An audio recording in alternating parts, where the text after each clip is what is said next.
Teman-teman, pada malam ini kita akan membahas tentang realitas hubungan kita dengan Allah. Tentang realitas hubungan kita dengan Allah. Kita sering memuji-muji Allah dengan lisan kita, tetapi pujian kita itu enggak selaras dengan hati kita.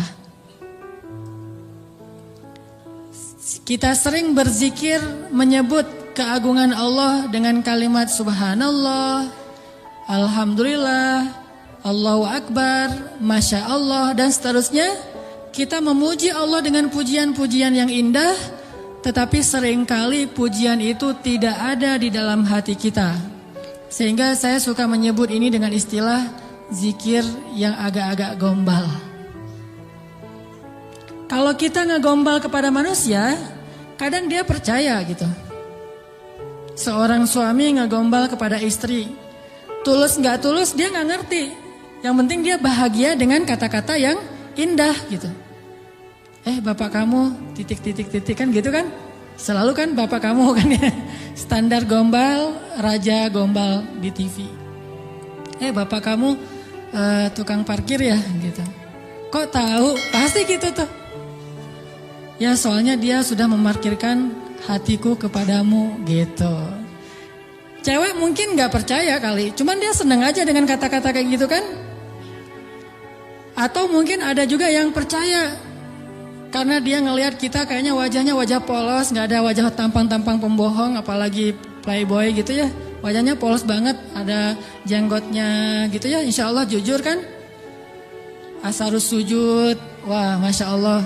Bisa jadi kita cuma ngegombal, tapi dia nggak tahu karena manusia itu tidak tahu isi hati. Tapi kalau Allah Subhanahu wa taala, A'udzu billahi minasy syaithanir rajim. Wa asirru qawlakum aw ijharu bih innahu alimun bidzatis sudur. Gimana kita mau gombal kepada Allah? Wa asirru qawlakum, kalian sembunyikan kata-kata kalian di dalam hati maksudnya. Awi jaharu bih, atau kalian tampakkan, kita ucapkan dengan lisan. Innahu alimun bidzatis sudur. Allah Maha tahu apa yang ada di dalam hati. Jadi gak akan berhasil ngegombalin Allah tuh gak akan berhasil. Kalau kita gak jujur dengan lisan kita yang sesuai dengan hati kita, itu gak akan terjadi keajaiban dalam hidup kita. Inilah realitas dari hubungan kita dengan Allah. Makanya Allah sering bilang ke kita seolah-olah, kok gitu? Barusan kamu bilang hasbi Allah, cukup bagi saya Allah. Tapi kok gak cukup kalimat Allah itu menggetarkan hati?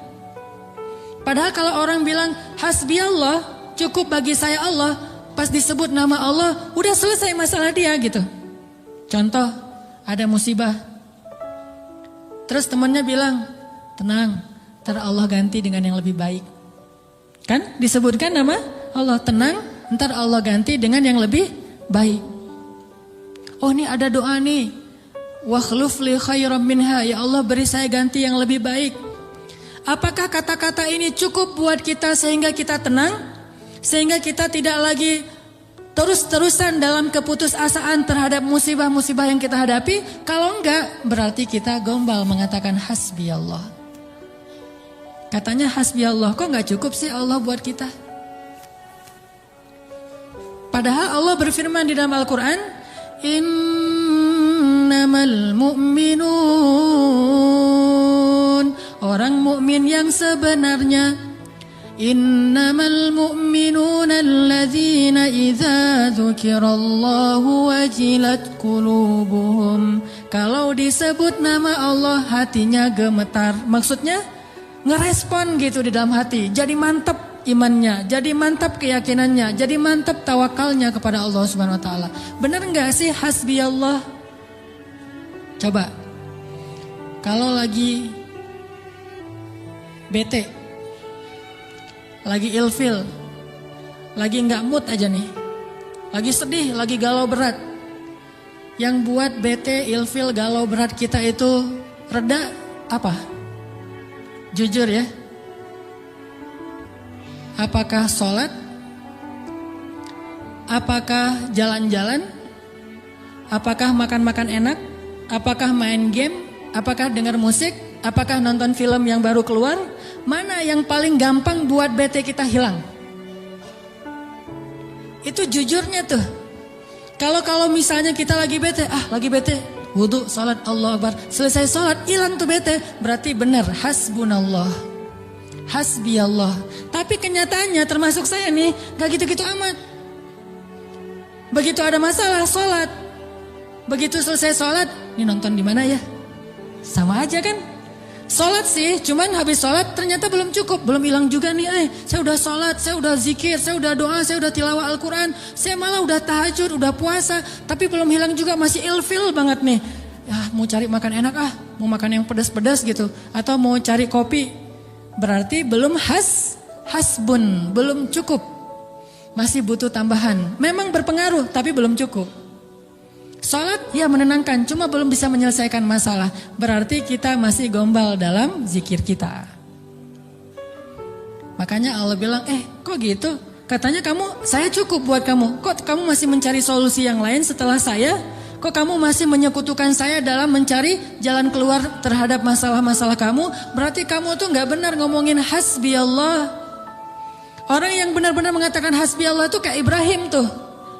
Ketika dia masuk ke dalam api, dilemparkan ke dalam bara api, tiba-tiba Jibril datang kepada Ibrahim mengatakan, "Ya Ibrahim, alaka hajah? Apakah kamu punya sesuatu yang kamu butuhkan? Sal, tu'ta, minta kepada saya nanti saya akan kabulkan." Kata Jibril. Apa kata Ibrahim? "Amma ilaik fala." Kepada kamu? Enggak. Saya tidak butuh siapapun. Hasbiyallah wa ni'mal wakil. Baru Allah padamkan tuh api, keajaiban. Kenapa kita mengucapkan banyak kalimat zikir tapi tidak terjadi keajaiban-keajaiban dalam hidup kita? Mungkin kalimat kita itu belum jujur, belum sesuai dengan hati kita dan realitas kehidupan kita. Makanya zikir kita itu belum powerful. Harusnya zikir yang powerful itu begitu kita bilang hasbi Allah, api padam. Jadi kalau ada kebakaran, hasbi Allah, gak butuh telepon pemadam kebakaran, selesai sudah. Kenapa kita telepon pemadam kebakaran? Karena kita belum hasbi Allah secara jujur. Ini benar nih, walaupun agak-agak, contohnya agak-agak lebay mungkin ya, tapi benar loh. Kenapa kita ketika nggak usah api yang membakar rumah lah, nggak usah kebakaran, hal sepele aja, masalah perasaan, masalah lapar.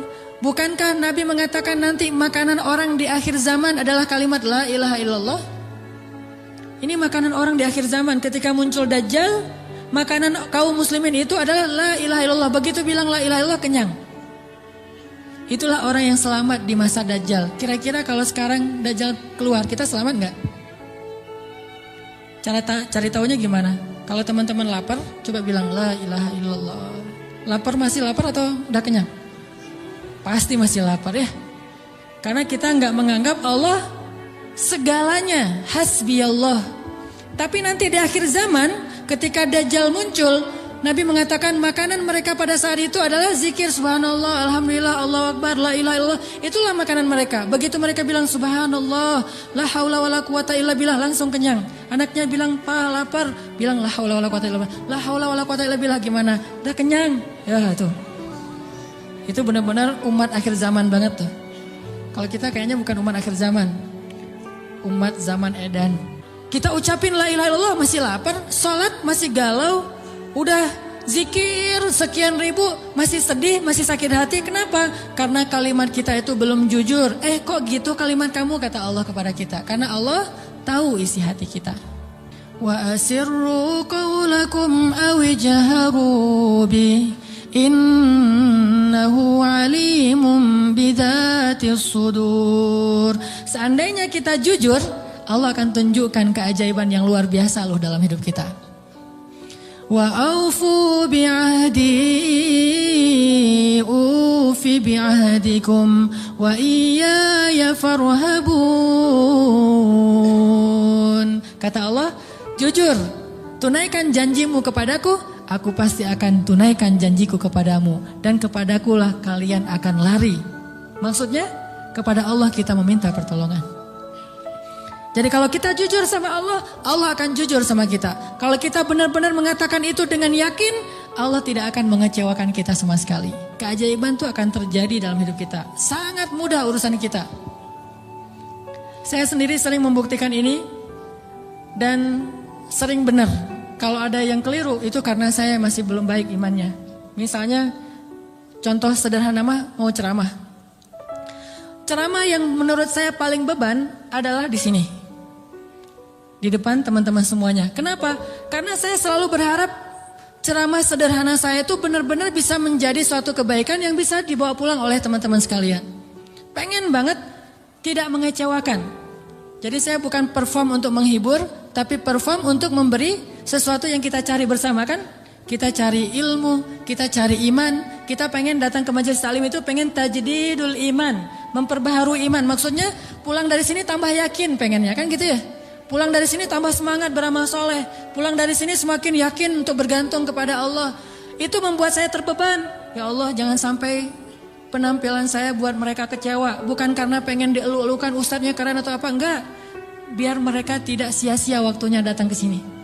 Terus gimana caranya? Saya akan berzikir. Salah satu zikir yang selalu saya baca, Rabbi syrahli sadri wa yassir li amri wahlul 'uqdatam min lisani. Dan wahlul 'uqdatam min lisani saya ulang berkali-kali. Kenapa? Saya khawatir saya tidak menyampaikan sesuatu dengan jelas dan baik sehingga teman-teman tidak memahami. Wa yassir li amri wahlul 'uqdatam min lisani yafqahuna qauli. Dan ternyata setelah membaca ayat atau zikir ini, Allah seperti memudahkan. Muncul terus saja materinya itu yang dulu udah lama dibaca, muncul lagi. Dan itu nggak dikonsep. Teman-teman bisa nanya kepada orang-orang dekat saya, teman atau istri saya jarang konsep materi ini, malam ini mau bahas ini, terus nyusun dulu, apalagi buat slide, itu bukan saya banget lah. Modalnya tuh benar-benar saya mengonsep materi, mencari bahan, itu ketika saya di Mesir dulu. Itu masa-masa mencari bahan, sekarang bukan masa mencari bahan, masa memahami realitas untuk menawarkan bahan ini loh. Dulu di Mesir nyari bahan baca, dengerin terus saja selama 6 tahun. Sekarang diingat-ingat, yang mana ya? Yang ini. Oh ya, sampein. Artinya doa Rabbi syrahli sadri itu benar-benar memudahkan urusan. Termasuk kalau misalnya kita lagi ada masalah sama seseorang. Kita doa, ya Rabbi, mudahkan urusan saya. Mudah enggak? Kalau kurang mudah, berarti kita belum benar-benar jujur dalam kalimat kita kepada Allah. Jujur gimana? Kita yakin enggak sih Allah yang memudahkan urusan kita? Kalau kita yakin banget, Allah akan tunjukkan keajaiban yang luar biasa. Seperti cerita kemarin tuh. 2 orang yang saling berhutang kan? Yang satu memberi hutang dan bertanya, siapa saksinya? Kata yang berhutang, Allah saksinya, boleh enggak? Kata yang memberi hutang, oh boleh, Allah itu sebaik-baik saksi dan itu jujur, yakin gitu. Coba kalau kita lakukan itu sekarang, mungkin kita akan dikhianatin, akan dirugiin sama banyak orang. Kenapa? Karena enggak yakin banget kepada Allah SWT. Masih ada sedikit, setitik ragu. Ntar kalau dia bohong gimana? Bukankah ada Allah? Ntar kalau dia lupa gimana? Bukankah ada Allah? Ntar kalau dia berubah pikiran gimana? Bukankah ada Allah? Ntar kalau dia hilang tiba-tiba nggak membayar hutang gimana? Bukankah ada Allah? Bukankah ada Allah ini jarang kita ucapkan. Kita masih ragu walaupun kita mengatakan hasbiyallah, hasbunallah. Makanya jarang ngelihat keajaiban. Padahal kalimat itu kalimat-kalimat yang mukjizat, powerful. Sebagian mungkin pernah dengar cerita Imam Hasan Al-Basri. Tahu Imam Hasan Al-Basri? Salah satu ulama generasi tabi'in, generasi kedua. Ceritanya Imam Hasan Al-Basri ini pernah bikin seorang gubernur Baghdad namanya Hajjaj. Hajjaj ini gubernur yang sangat jahat, sering membunuh orang soleh, termasuk sahabat Nabi pernah dibunuh sama dia. Imam Hasan Al-Basri pernah bikin gubernur Hajjaj itu tersinggung. Kapan? Ketika Imam Hasan Al-Basri diundang ke rumah gubernur Hajjaj bersama beberapa ulama yang lain, beberapa tokoh masyarakat diundang ke rumah barunya, istana gitu. Jadi Raja Hajjaj ini suka bikin istana terus pamer. Ngundang nih. diundang orang-orang penting, minta semacam testimoni gitu, minta komentar. Jadi kalau bahasa kita mah ngeposting di sosial media, terus nunggu gimana menurut kalian. Jadi yang komennya tuh macam-macam ditungguin sama dia. Nanya ke setiap orang yang tamu yang diundang, gimana menurut kamu istana saya? Rata-rata mengatakan ini bagus, istana pertama yang saya lihat yang paling indah segala macam. Bahasa-bahasa memuji lah. Dan gak jujur.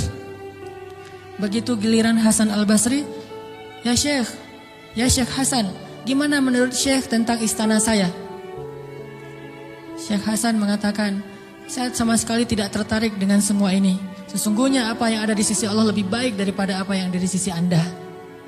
Ini ucapan Hasan Al-Basri. Karena lagi ada acara makan siang kayak gitu, banyak orang Hajjaj menahan emosi. Dia tersinggung banget, marah sebetulnya. Akhirnya udah selesai obrol-obrolan, makan, pulang. Saat pulang, Raja Hajjaj mengutus 2 orang prajurit untuk menangkap Hasan Al-Basri di tengah jalan. Suruh bawa balik lagi ke istana. Mau dia apa? Mau dipancung. Karena dia suka mancung, orang soleh. Tangkap tuh Hasan Al-Basri. Di tengah jalan didatangi pengawal raja. Kemudian dibawa lagi ke istana mau dipancung.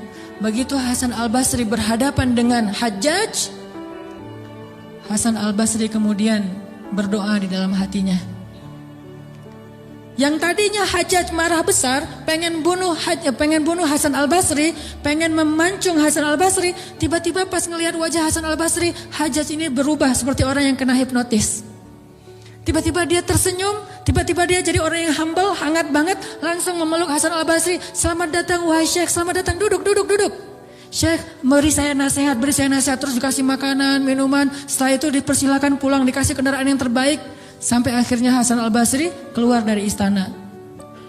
Ketika di tengah jalan, pengawal-pengawalnya Hajjaj bertanya kepada Hasan Al-Basri, ya Syekh, kami tadi diutus oleh raja menangkap Anda agar Anda dipancung karena raja tersinggung dengan obrolan tadi ketika makan siang. Dan raja dalam keadaan marah besar. Tapi begitu bertemu dengan Anda tiba-tiba dia berubah jadi baik, jadi kasih sayang, jadi luluh, emosinya jadi reda. Apa yang Anda lakukan kepada dia? Apakah Anda punya sihir? Kata pengawal. Kata Hasan Al-Basri, saya tidak pakai sihir. Terus apa? Saya sebelum bertemu dengan Hajjaj, tadi saya berdoa. Apa doanya? Ya Rabbi, Engkaulah yang menggenggam hidupku. Kepadamulah aku berserah. Ya Rabbi, padamkanlah amarah di hati Hajjaj sehingga aku selamat sebagaimana Engkau mendinginkan api kepada Ibrahim sehingga dia selamat. Ini yang dibaca oleh Hasan Al-Basri. Ya Allah, padamkanlah amarah di hati Hajjaj sehingga aku selamat dari kezalimannya sebagaimana Engkau menyelamatkan Ibrahim dari api yang panas. Tiba-tiba Allah padamkan marahnya. Ini namanya zikir, doa powerful. Kenapa? Karena hati Hasan Al-Basri itu benar-benar bergantung kepada Allah itu 100%, gak ragu sama sekali. Gimana pun pengawalnya banyak, tidak membuat dia ragu kepada Allah. Allah lebih besar. Gimana pun kuatnya Hajjaj tidak ragu kepada Allah. Allah maha kuat. Sehingga kalimat yang sesuai dengan hati, Allah tunjukkanlah keajaiban kepada Hasan Al-Basri. Langsung luluh, langsung berubah dari marah menjadi sayang kepada Hasan Al-Basri. Kenapa kita jarang melihat keajaiban? Karena ucapan kita itu belum selaras dengan hati kita. Gak yakin-yakin amat sama Allah. Sering bilang la haula wala quwata illa billah. Tapi kita masih yakin ada kekuatan lain yang mempengaruhi hidup kita. Padahal kata Nabi kepada Ibnu Abbas, kalau semua orang berkumpul dan ingin menolong kamu, mereka tidak dapat menolong kamu kecuali dengan seizin Allah. Kalau mereka semua berkumpul ingin mencelakai kamu, mereka tidak bisa mencelakai kamu kecuali dengan ketetapan Allah. Allah, Allah, Allah, di tangannya lah segala kebaikan, di tangannya lah segala kerajaan. Tabarakalladzi biyadihil mulk wa huwa ala kulli syai'in qadir. Percaya enggak kita dengan ayat itu? Jawab dengan hati kita masing-masing. Kalau kita percaya, baru terjadi keajaiban dalam hati kita. Pernah menghadapi orang marah? Pernah? Sering kan? Siapa yang marah? Istri? Tahu gimana kalau istri lagi marah? Oh belum tahu ya? Ya udah deh ganti contoh. Orang tua deh, orang tua. Saya lupa aja nih kalau saya di hadapan para jomblo fisabilillah. Kalau istri lagi marah, padamkan marahnya itu bukan dengan hadiah dunia dulu. Itu buat kita ragu sama Allah dan mengandalkan materi. Pas marah, tunjukin. Mau ke Lombok, Bali, Jogja, atau Maldives. Pasti dia pilih Maldives tuh. Pas dia pilih Maldives, kita nangis. Kenapa? Dananya gak cukup. Makin marah dia tuh. Jangan nawarin materi dulu untuk meredakan marah seseorang. Karena kita akan bergantung kepada materi itu. Ternyata ampuh. Kalau dia marah, saya kasih tuh brosur. Brosur doang. Kalau lagi marah, nonton yuk. Pelan-pelan reda marahnya, berarti efektif. Nonton cukup bagi saya. Pas lagi marah, ada kafe baru loh, enak tuh makanannya. Terutama tuh misalnya green tea-nya, milkshake tuh paling enak tuh se-Bandung. Reda marahnya, milkshake cukup bagi saya. Kan? Bukan hasbiyallah, hasbiya milkshake. Kenapa bisa gitu? Karena ketika kita mau meredakan marah seseorang itu kita menggunakan materi. Atau menggunakan bahasa-bahasa ngegoda, ngerayu, gombal tadi. Tapi kan lama-lama agak-agak habis juga ya bahan menggombal ya. Harus buka, jadi teman-teman bisa ke Gramedia mungkin beli buku dengan judul Kumpulan Gombal-Gombal Efektif. Udah teruji, banyak yang menggunakan gombal ini dan berhasil meredakan amarah. Mungkin, tetapi itu berarti kita tidak mendapatkan yang paling luar biasa. Sehingga suatu saat kita akan kewalahan sendiri. Berapa sering kita bisa memberikan materi, memberikan brosur, memberikan kafe, memberikan nonton, memberikan hiburan, entertain segala macam. Berapa sering? Coba sesekali ketika menghadapi seseorang yang marah, andalkan Allah. Pas mau ketemu orangnya, ya Rabbi, ya Rabba Ibrahim, wahai Tuhan Ibrahim, padamkanlah amarah istri saya sebagaimana engkau memadamkan api bagi Ibrahim. Terus temuin, kalau masih marah, ya Allah astagfirullahaladzim, berarti saya belum jujur nih, masih belum yakin sama Allah, istighfar lagi, ya Allah padamkan. Masih marah, ya Allah padamkan. Terus saja sampai yakin. Kalau kita yakin itu berubah loh, benar-benar berubah. Kalau nggak bisa langsung bertahap, tergantung iman. Ada orang yang imannya baru redam amarah seseorang itu 1 jam, berarti imannya iman 1 jam.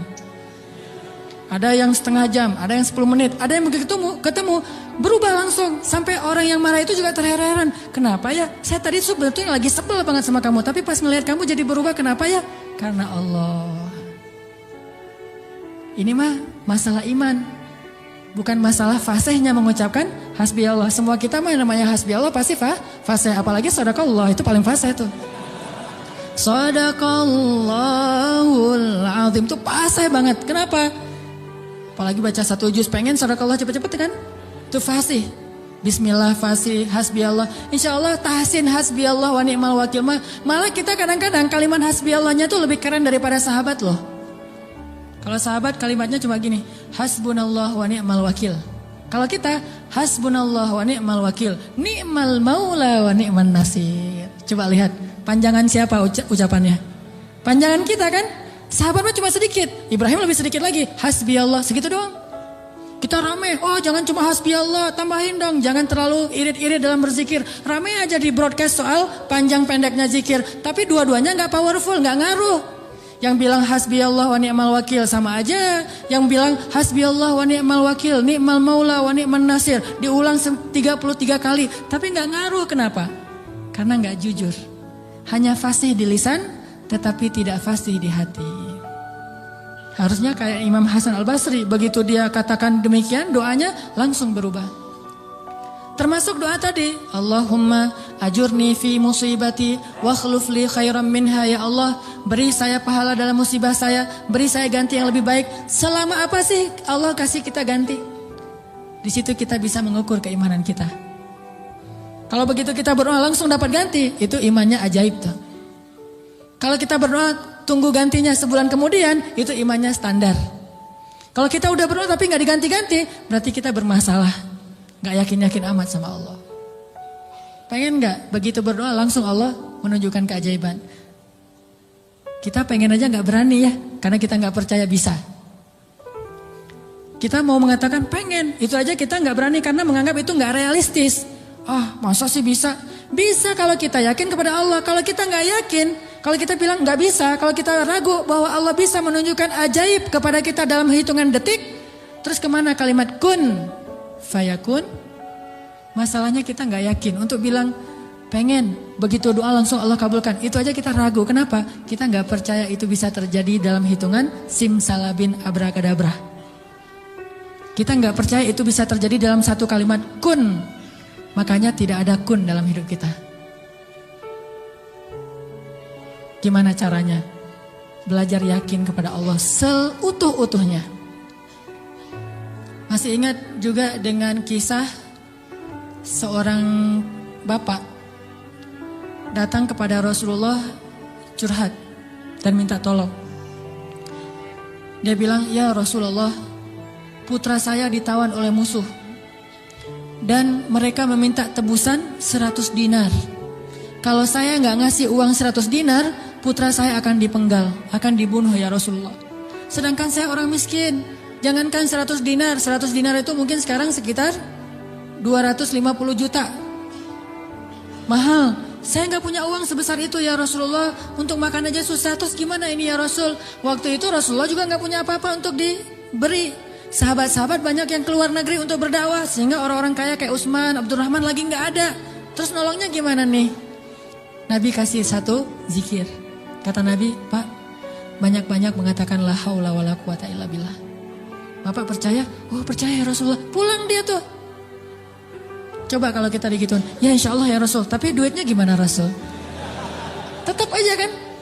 Udah minta zikir, minta duit. Yang konkret dong Rasul kalau kasih zikir, kalau kasih solusi. Zikir itu solusi paling konkret.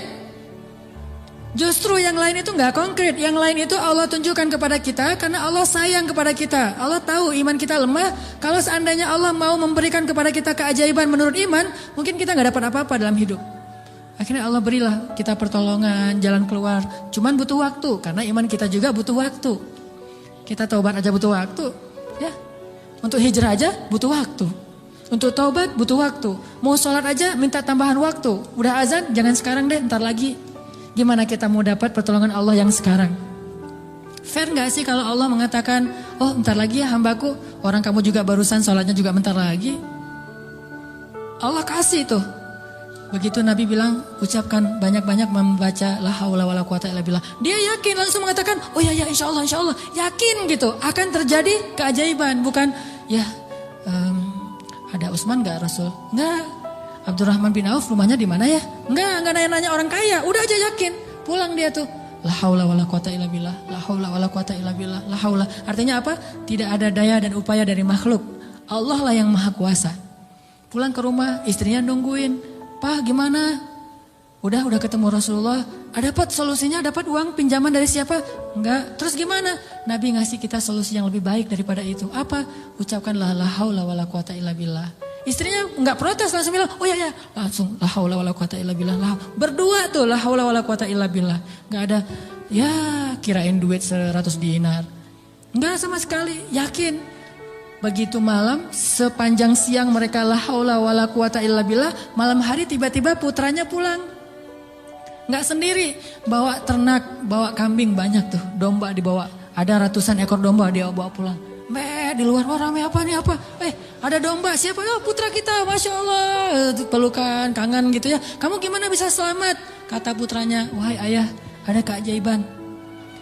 Tadi, tiba-tiba ketika saya sedang diikat dan besok mau dipenggal, pengawal-pengawal saya itu tiba-tiba pada ngantuk, tertidur, dan tiba-tiba ikatan saya menjadi longgar sehingga saya bisa melepaskan diri. Dan bahkan ketika saya mau pergi, saya kepikiran kenapa saya nggak bawa domba-domba aja sebagai ghanimah. Domba 100 ekor, kira-kira berisik nggak sih? 100 ekor domba berisik nggak? Berisik kan? Berisik banget kan? Tapi seberisik itu orang yang ngawal dia tuh nggak bangun loh. Allah udah tutup telinga dan penglihatan mereka. Mereka nggak bangun sama sekali, dibawa. Dan untuk ngumpulin domba 100 ekor, kira-kira butuh berapa jam? Itu bukan kerjaan yang gampang. Ngumpulin 100 ekor, digiring ke satu arah, udah gitu berisik lagi. Ada yang domba yang lari ke sana, ditarik lagi. Namanya domba kan, domba-domba yang tersesat gitu deh.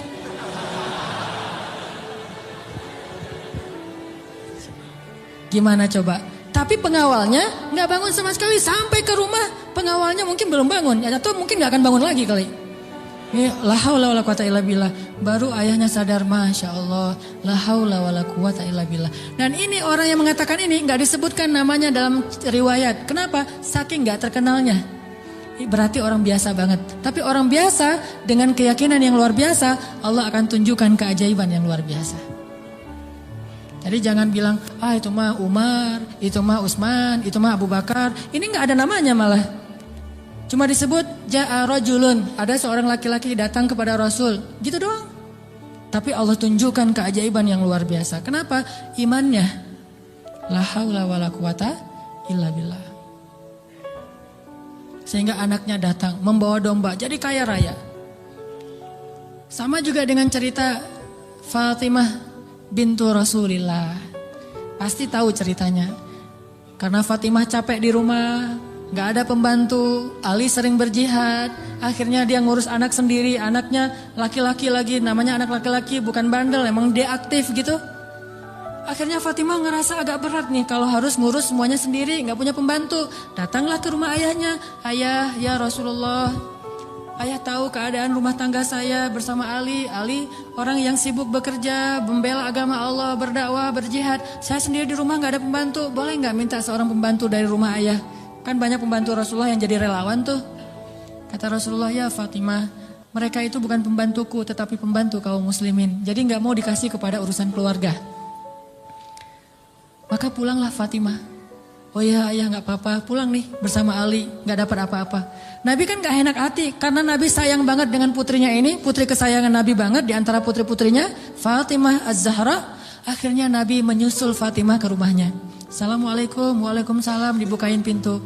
Ya Fatimah, ya Ali, la tahzana, janganlah kalian bersedih. Mau aku kasih yang lebih baik daripada pembantu? Oh apa ayah? Kirain robot-robotan atau apa gitu ya. Pembantu yang dalam bentuk robot kan tinggal beli baterai aja tiap bulan atau dicas gitu. Apa ya ayah yang lebih baik daripada pembantu? Kita tahu, kata Rasulullah sebelum tidur, bacalah zikir ini, ayat ini, maka insya Allah itu lebih baik daripada pembantu. Mereka protes enggak? Enggak. Oh ya, sami'na wa ata'na. Diamalin tuh, enggak pernah tinggal. Dan selamanya mereka enggak punya pembantu, tapi enggak pernah mengeluh lagi. Allah berikan mereka jalan keluar. Jalan keluarnya adalah dikuatkan hati dan kesabarannya. Itu keajaiban. Kenapa kita udah berdoa tapi hati kita masih lemah? Karena kita tidak berdoa dengan hati, tapi kita berdoa dengan kok gitu? Enggak sesuai antara lisan dengan kenyataan. Ada lagi nih kisah yang mungkin sebagian teman-teman pernah mendengar bagaimana Rasulullah SAW pada malam perang Badar melakukan apa Nabi malam perang Badar teh? Istighosah. Pernah dengar istilah istighosah? Mungkin sebagian orang menganggap istighosah ini bid'ah. Istighosah itu salah satu di antara hal yang paling luar biasa yang dilakukan Nabi dan disebutkan di dalam surat Al-Anfal, "Idz tastaghitsuna rabbakum." Ketika kalian beristighosah kepada Tuhan kalian. Apa itu istighosah? Berdoa dengan penuh keyakinan. Malam sebelum terjadi perang Badar, semua para sahabat itu tidur. Dan luar biasanya tidurnya juga sampai mimpi lah gitu. Mimpinya apa? Mimpi basah. Ini serius. Jadi semua sahabat pada malam itu digoda oleh setan sehingga mereka mimpi basah. Dan ketika bangun dari tidur mereka harus mandi junub. Tapi tidak ada air. Akhirnya Allah turunkan hujan. Pada mandi di bawah hujan semuanya sambil bertakbir. Pada malam itu cuma 2 orang yang gak tidur. Rasulullah dan Abu Bakar As-Siddiq. Ngapain? Doa kepada Allah. Salah satu yang terekam dalam sejarah di antara doa Nabi pada malam perang Badar apa? Ya Allah, seandainya besok kami semuanya terbunuh, maka saya khawatir tidak ada lagi orang yang menyebut namamu di muka bumi. Tolonglah hamba-hambamu ini ya Allah. Terus berdoa dan mengangkat tangannya tuh gak gini. Tapi ngangkat tangannya tuh gini. 2 tangan. Nabi berdoa dengan mengangkat tangan setinggi-tingginya. Rabbi gitu. Terus berdoa kayak gitu sampai syal Nabi jatuh, ditaruh lagi oleh Abu Bakar. Jatuh dan menangis sampai basah janggutnya Rasulullah SAW yang mulia. Kemudian Abu Bakar yang sedih mengatakan, ya Rasulullah, hasbuk, hasbuk. Cukup ya Rasulullah, Allah sudah mendengar doamu, cukup. Nabi gak cukup-cukup, terus saja berdoa. Apa yang terjadi besok? Allah utus malaikat ribuan untuk menolong Rasulullah dan para sahabat. Dan kita lihat hasil perang Badar. Bukan karena dia Rasulullah, tetapi karena imannya adalah imannya seorang Rasulullah. Kalau kita punya iman minimal dekat atau mirip dengan imannya seorang nabi, Allah akan tunjukkan mukjizat yang mirip dengan seorang nabi yang disebut dengan karomah. Itulah keajaiban. Jadi bukan mustahil. Kalau kita tidak pernah melihat keajaiban, itu pasti karena kita masih belum selaras antara lisan dengan hati kita. Masih ingat kalimat Nabi ditodong dengan pedang, dihunuskan pedang, lagi istirahat di bawah pohon. Nabi lagi istirahat nih. Tiba-tiba datang orang Badui, orang kafir, menghunuskan pedang di leher Nabi. Dan itu benar-benar mau membunuh Nabi. Nabi seorang diri, sahabat jauh. Terus laki-laki itu mengatakan, ya Muhammad, sekarang kamu sendiri. Kalau saya akan membunuh kamu sekarang, siapa yang bisa menolong kamu? Rasulullah dengan tenang dan mantap mengatakan, Allah. Kalimat Allah itu membuat laki-laki tadi gemetar dan jatuh pedangnya. Coba, ini kalimat Allah kayak gimana? Coba kita ucapkan Allah, ada yang gemetar nggak? Allah, apaan? Nggak dengar? Ya. Biasa aja. Jadi kalau ada musuh, misalnya kita lagi marahan nih di jalan, ada orang yang marah, pengen ngancam kita, Allahu Akbar. Dia langsung gemetar gitu, langsung tunduk, langsung nggak bisa berdiri. Berarti ini Allahu Akbar kita ini udah benar-benar powerful. Tapi kenyataannya kan nggak pernah kan? Kita bilang Allah terus orang gemetar gara-gara kata-kata kita. Rasul bisa kayak gitu loh. Jadi kalimatnya sama yang kita ucapkan dengan yang Rasulullah ucapkan, tetapi hatinya beda. Nabi mengatakan Allah, gemetar tangannya, jatuh pedangnya, diambil oleh Nabi, dihunuskan ke leher orang itu. Nabi bertanya, sekarang kalau saya mau membunuh kamu, siapa yang nolong kamu? Kata dia, engkau wahai Muhammad, cuma engkau yang bisa menolong saya dan menyelamatkan saya. Akhirnya Nabi membiarkan dia pulang, dan dia akhirnya pulang dalam keadaan selamat dan menyebarkan agama Islam kepada kaumnya. Jadi sesi pertama ini kesimpulannya apa? Salah satu di antara sebab tidak banyak terjadi keajaiban dalam hidup kita karena iman kita belum ajaib. Insya Allah nanti habis sholat isya saya mau sharing kisah-kisah yang menurut saya lebih powerful untuk jadi pelajaran buat kita dalam berdoa, berzikir dan memohon pertolongan Allah Subhanahu wa taala insya Allah. Oke, teman-teman sekalian, tadi kita sampai kepada beberapa kisah tentang gimana menyelaraskan antara lisan dengan hati kita sehingga bisa terjadi banyak keajaiban dalam hidup kita. Ini kisah-kisah yang tadi kita dengar adalah bukti gitu. Orang kalau selaras antara lisan dan hatinya pasti terjadi keajaiban. Kalau ketika kita berdoa hati kita yakin seutuhnya kepada Allah, pasti Allah gak akan ngecewain kita. Gak mungkin. Allah itu gak mungkin mengecewakan kita. Allah sendiri kok yang berjanji, wa idza sa'alaka ibadi anni fa inni qarib ujibu da'watad da'. Itu Allah yang bilang, ujibu da'watad da'. Aku tuh dekat. Artinya berharaplah kepadaku gitu. Dan aku akan mengijabah setiap orang yang meminta kepadaku.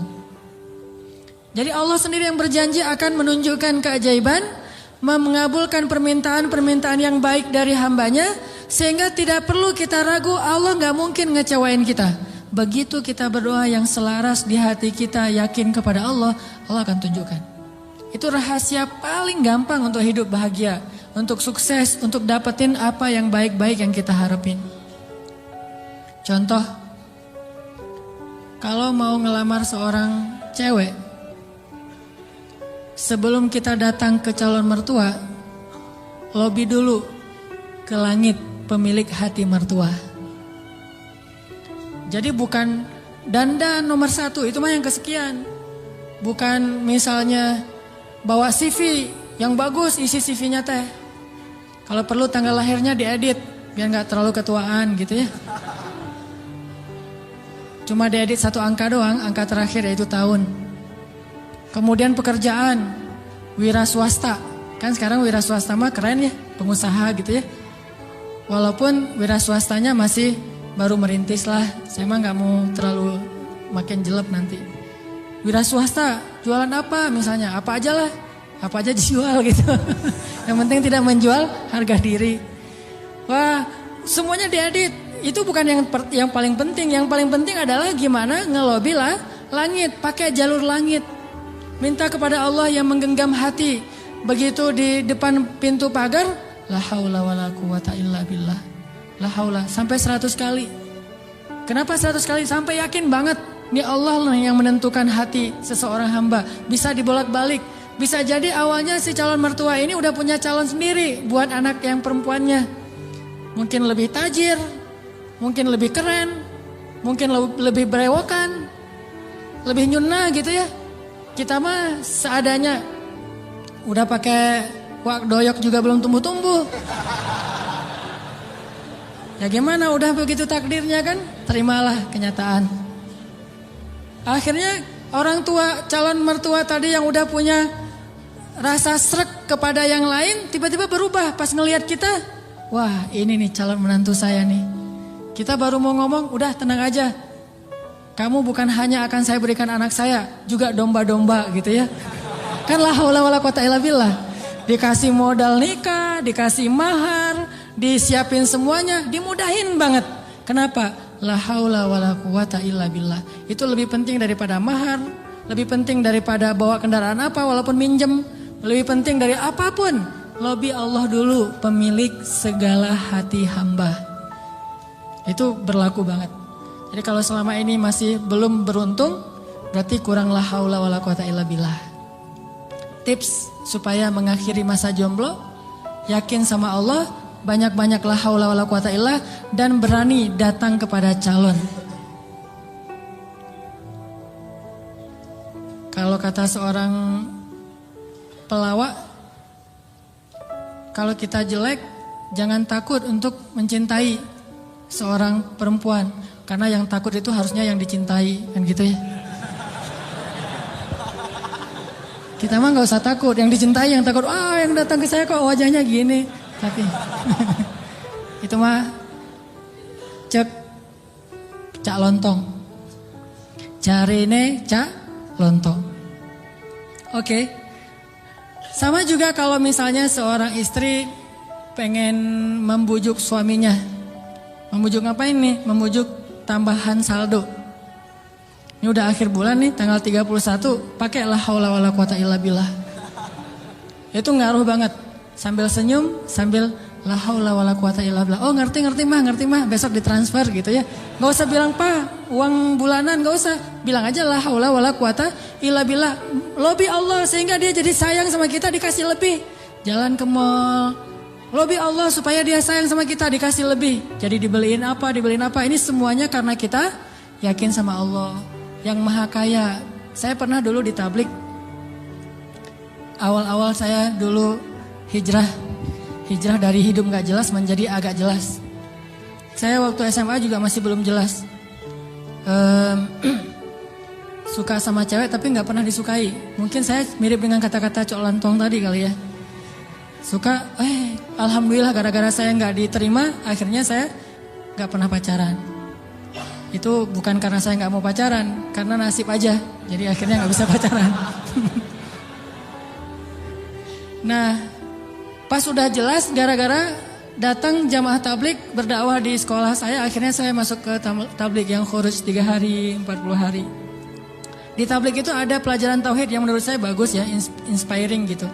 Kalau kita lagi makan nih, kan makannya tuh rame-rame tuh, pakai talam gitu kan, makan rame-rame.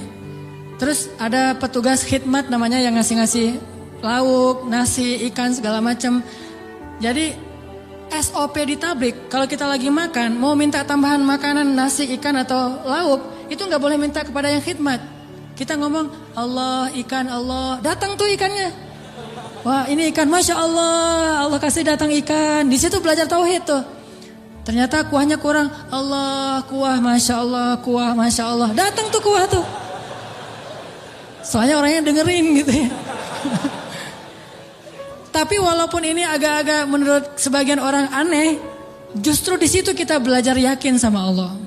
Makanya saya sering cerita, awal-awal saya dapat hidayah ke tabligh itu lagi mau main bola, keluar dari sholat asar di masjid.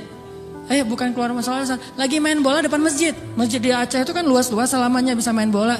Ada orang main bola, ada sapi yang lagi ngerumput karena saking luasnya halaman masjid. Udah gitu, lagi main bola dipanggil sama seorang jamaah tabligh dari Pakistan. Dia nyebutnya Maulana gitu. Orang tabligh kan kalau udah level ilmu tertentu disebut Maulana. Maulana ini manggil saya, come here gitu. Saya datang, saya waktu itu masih anak muda gak jelas gitu. Duduk di sebelah dia, dia tanya, dia tunjuk-tunjuk ke langit gitu. Gak bisa bahasa Indonesia, saya bilang, kenapa? Oh langit, saya bilang, langit Allah cipta, kata dia. Terus tunjuk ke pohon, saya bilang pohon Allah cipta. Dia tahu bahasa Indonesia cuma satu kalimat, Allah cipta. Pohon Allah cipta. Saya tunjuk anak-anak, dia nunjuk anak-anak. Oh orang Allah cipta. Itu aja selama setengah jam. Begitu setelah setengah jam Allah cipta. Tiba-tiba saya ngerasa kayak ada yang masuk ke dalam hati saya tuh sejuk banget. Saya langsung pergi wudhu, saya sholat kayak orang dihipnotis gitu. Sholat asar sendiri, udah selesai sholat asar sendiri, dia temukan dengan tabligh yang ada di situ, orang lokal, masuklah saya ke tabligh, khuruj 3 hari. Pulang ke rumah, saya dianggap orang aneh oleh orang tua saya. Wah kamu gak boleh ke masjid lagi, kenapa? Kamu sekarang aneh. Aneh apa? Udah rajin ke masjid. Rajin ke masjid aneh dulu teh. Orang tua kan takut ke jaring aliran apa mungkin yang mau jadi pengantin, bom bunuh diri atau apalah, takut. Terus saya mulai pakai jubah waktu itu, jubah putih, sorban putih. Begitu saya lewat depan tetangga ada anak kecil lagi main, dia bilang, mak malaikat lewat gitu. Waduh, saya malaikat gitu, luar biasa. Ini artinya belajar yakin. Kalau di beberapa dakwah itu benar-benar bab la ilaha illallah ini benar-benar kurikulum paling penting dan ini yang harus kita pelajari. Kalau kita ngandelin Allah banget dalam segala urusan, la yudayya'anallah, itu intinya. Allah nggak akan ngecewain kita. Manusia bisa banget ngecewain kita, bukan karena dia jahat. Kadang dia ngecewain kita karena emang dia nggak mampu untuk memuaskan dan membahagiakan kita. Bukan karena dia pengkhianat. Seorang istri, seorang suami kadang mengecewakan kita bukan karena dia nggak sayang sama kita, tapi dia nggak mampu memenuhi semua kebutuhan kita. Dia terbatas. Dan justru juga banyak orang yang sengaja ngecewain kita karena dia jahat, tapi ada juga orang baik ngecewain karena dia nggak mampu. Tapi Allah maha baik dan maha mampu. Bukan cuma maha baik, kalau baik doang nggak mampu, ya apa bisa kita lakuin kan? Tapi kalau baik dan mampu, nggak ada batas. La haula wala quwata illa billah. Keajaiban-keajaiban yang luar biasa terjadi dalam hidup kita kalau kita mengandalkan Allah, selaras antara lisan dengan hati kita. Saya pengen nanya ke teman-teman, teman-teman pernah lupa? Sering ya? Lupa apa misalnya? Lupa diri. Kadang kita perlu lupa, ngelupain mantan. Baper ya. Karena lupa ini adalah solusi. Melupakan mantan itu benar-benar solusi yang paling konkret. Karena kalau nggak bisa lupa kita nggak bisa move on. Dan kalau nggak bisa move on kita nggak bisa ketawa. Kalau nggak bisa ketawa kita nggak bahagia. Pernah lupa kan? Lupa pelajaran, lupa ayat Al-Quran. Kayaknya kalau lupa ayat Al-Quran sering nih, terutama di juz-juz di tengah. Soalnya belum hafal. Jadi pasti lupa. Kalau teman-teman lupa, apa yang teman-teman lakukan? Hah? Kalau lupa gimana? Diingat-ingat. Diingat-ingat. Berapa lama butuh waktu untuk sampai ingat lagi? Kadang cepat, kadang lama ya. Ada tips dari ulama Al-Azhar. Setiap kita ujian di kampus di Al-Azhar itu selalu ulama tuh syekh, doktor, profesor masuk ke ruang-ruang kelas kita bilang gini, ya abnai, wahai anak-anakku. Ini indahnya ujian di Mesir itu gitu. Bukan cuma ujian tulis, tapi dapat nasihat lagi mau ujian. Nasihatnya jangan nyontek ya, bukan. Nasihatnya apa? Ya abnai, panggilannya lembut, wahai anak-anakku. Kalau nanti kalian mau kerjakan soal, jangan lupa bismillah. Kalau kalian lupa, jangan lupa. Kalau kalian lupa, ucapkanlah istighfar dan salawat. Allah akan mengembalikan ingatan kalian.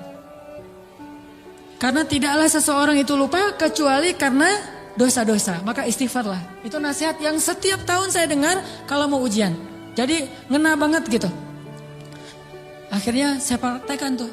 Wah, ini bener nih tips yang luar biasa. Lupa nih mau nulis, ini jawabannya apa ya? Ini di bukunya halaman berapa atau yang kata-kata siapa gitu.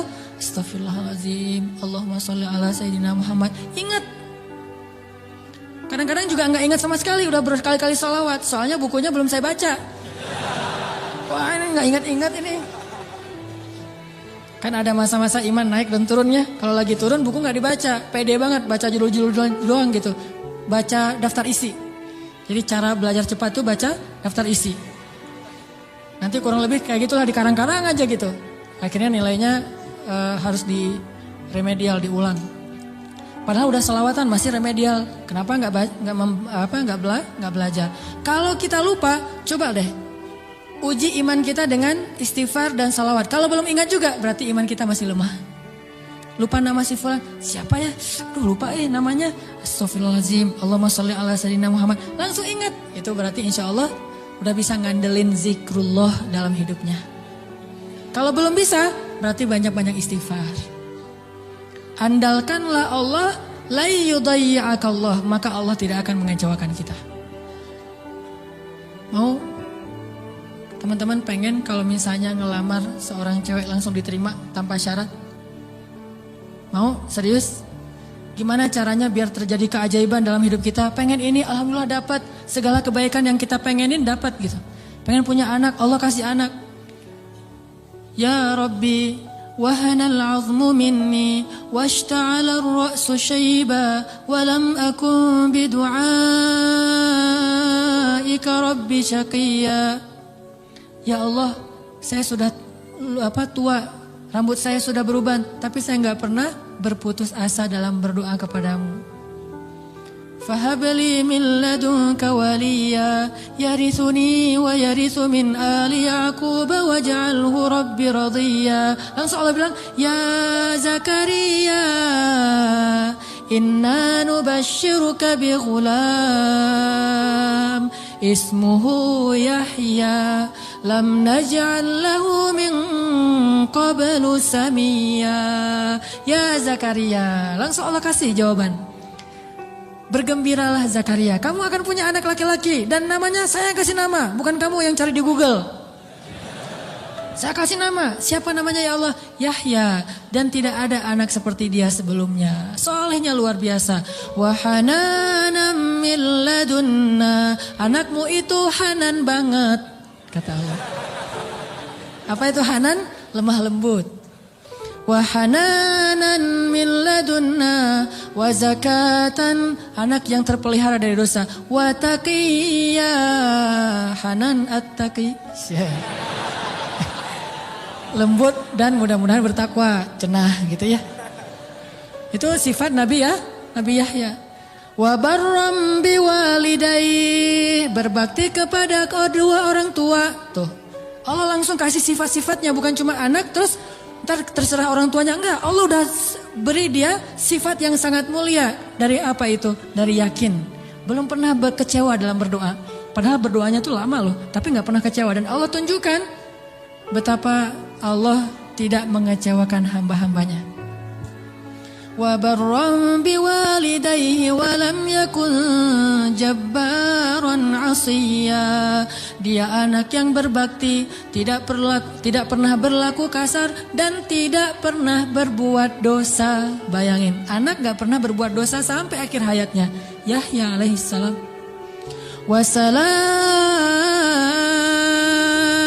Wassalamun alaihi yawma wulida wa yawma yamutu wa yawma yub'atsu hayya. Dia selamat ketika dia lahir dan ketika dia wafat dan ketika dia dibangkitkan. Dijamin masuk surga anaknya. Belum lahir udah dibilangin kayak gitu. Hasil dari mengandalkan Allah, yakin sama Allah. Dikasih, tenang aja. Aduh udah 10 tahun nikah belum dikasih anak, tenang. Nabi Zakaria kayak gitu, Nabi Ibrahim juga kayak gitu. Ada perempuan yang dulu pernah saya kisahin di zaman Nabi Musa, ya Rahim, ya Rahim. Tapi dengan yakin ngomong kayak gitu. Coba kita bilang ya Rahim tapi gak yakin, gak dapet tuh. Takdirnya gak akan punya anak, tapi karena dia ya Rahim terus, tiba-tiba Allah mengubah takdir. Sesungguhnya rahmatku lebih luas daripada takdir. Andalkan Allah. Gimana caranya biar kita dapat keajaiban? Buat Allah percaya sama kita. Itu tips yang paling penting. Buat Allah percaya sama kita. Kalau Allah udah percaya, udah selesai. Kalau Allah udah radhiyallahu an, Allah udah ridho, Allah udah percaya, Allah udah mengatakan kita siddiqun. Apa itu siddiq? Orang yang benar. Berarti Allah akan tunjukkan banyak sekali kebaikan dan keajaiban dalam hidup kita. Buat Allah percaya sama kita. Sehingga Allah menyebut kita orang yang benar. Ulaika humus shadiqun. Dia itu orang yang benar. Wadhkur fil kitabi Ibrahim innahu kana siddiqan nabiyya. Ibrahim itu hambaku yang siddiq. Wadhkur fil kitabi Idris innahu kana siddiqan nabiyya. Hambaku Idris itu adalah hamba yang siddiq. Makanya Allah tunjukkan banyak keajaiban. Idris meninggalnya di mana? Wa rafa'nahu makanan 'aliyya. Kami angkat Idris ke tempat yang tinggi, yaitu ke langit kelima. Jadi ceritanya malaikat maut datang kepada Idris, pengen nyabut nyawa Idris. Kata Idris, wahai malaikat maut, jangan cabut nyawa saya sekarang. Terus gimana? Saya minta waktu gitu. Akhirnya malaikat maut ini mengatakan, saya tidak bisa memberi kamu waktu. Kalau perlu kamu naik aja ke langit. Begitu dia naik ke langit 5, kata malaikat maut, disinilah ajalmu. Sehingga Nabi Idris itu meninggalnya bukan di bumi. Kuburannya itu bukan di tanah. Kuburannya itu di langit. Satu-satunya manusia yang diwafatkan di langit adalah Idris. Sedangkan Isa belum wafat. Kalau Idris diangkat ke langit dan diwafatkan. Isa diangkat ke langit dan Allah biarkan sampai nanti akan datang kembali di akhir zaman. Kalau Idris wafat, cuma wafatnya di langit. Coba, keajaiban. Kenapa? Innahu kana siddiqan. Karena dia siddiq, Allah percaya, Allah kasih dia keajaiban. Begitu juga dengan Ibrahim. Gimana cara Ibrahim buat Allah percaya sama Ibrahim? Sehingga ketika Ibrahim dalam keadaan terdesak, Allah kasih keajaiban. Ya nar, kuni bardan wa salaman ala Ibrahim. Wahai api, jadilah kamu sejuk dan selamat bagi Ibrahim. Langsung sejuk, apinya membara-bara sampai kayu bakarnya habis. Tapi Ibrahimnya dalam keadaan selamat. Kayak di ruang AC. Kenapa? Karena Allah udah percaya sama hatinya Ibrahim. Gimana cara Ibrahim membuktikan dan membuat Allah percaya kepada dia? Nabi Ibrahim membuktikan itu di waktu-waktu yang sulit, bukan di waktu yang mudah.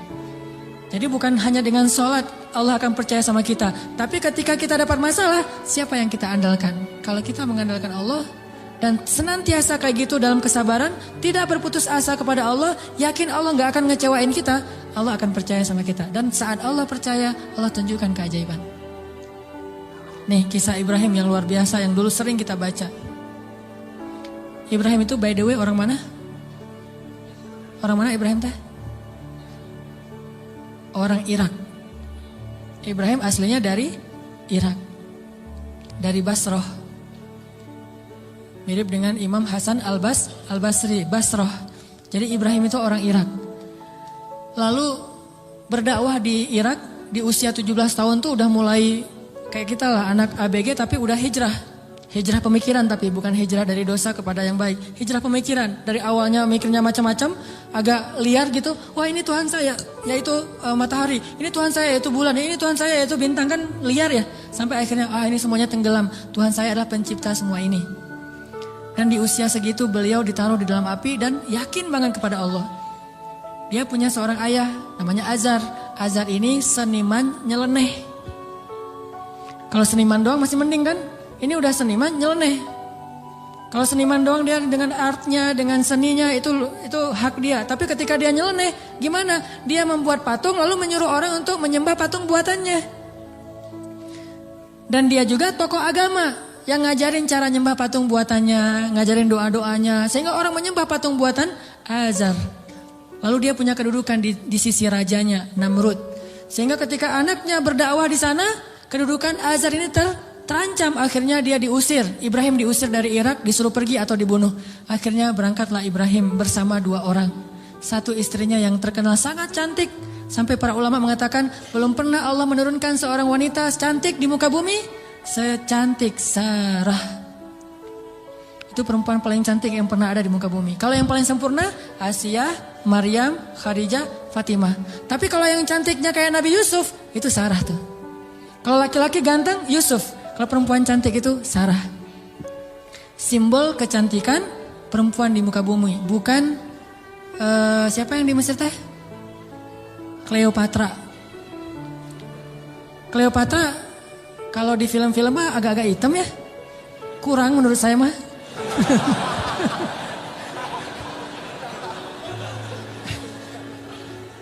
Kalau Sarah itu benar-benar cantik tuh. Simbol kecantikan wanita di muka bumi. Nanti kalau punya anak jangan lupa kasih nama Sarah. Sarah. Nah, ditemani oleh Sarah, istri tercantik. Dan seorang murid yang kelak juga jadi nabi, namanya Lut alaihissalam. Lut masih muda, masih ABG, baru belajar kepada Ibrahim. Jalan nih bertiga, dari Irak menuju ke Palestina. Di tengah jalan, lewat Mesir, Raja Mesir jatuh cinta kepada Sarah, namanya juga cewek cantik. Untung gak ada adegan ngiris tangan kayak Yusuf ya. Ngelihat Sarah, wah gitu, enggak. Karena dia bukan nabi, tapi cantik banget. Sampai raja aja yang di Mesir banyak cewek cantik, tapi masih jatuh cinta kepada Sarah. Saking cantiknya Sarah. Begitu tahu Sarah adalah istrinya Ibrahim, akhirnya raja jadi segan, gak berani. Soalnya Ibrahim terkenal dengan kebijaksanaannya, kearifannya, ilmu yang luas. Sehingga lama-lama malah rajanya merasa takjub kepada Ibrahim. Karena tahu ilmu Ibrahim yang sangat banyak, ini menurut sebagian riwayat. Ini riwayat yang terakhir saya baca, ternyata yang paling kuat. Akhirnya raja ini menitipkan salah satu putrinya kepada Ibrahim yang kita kenal dengan nama Hajar. Ternyata Hajar itu menurut sebagian ulama, nih penelitian terakhir, bukan budak Mesir. Hajar itu putri raja. Raja ini punya puluhan anak dari banyak istri karena mereka tidak ada syariat, tidak ada 1, 2, 3, masna wa thulatha wa ruba.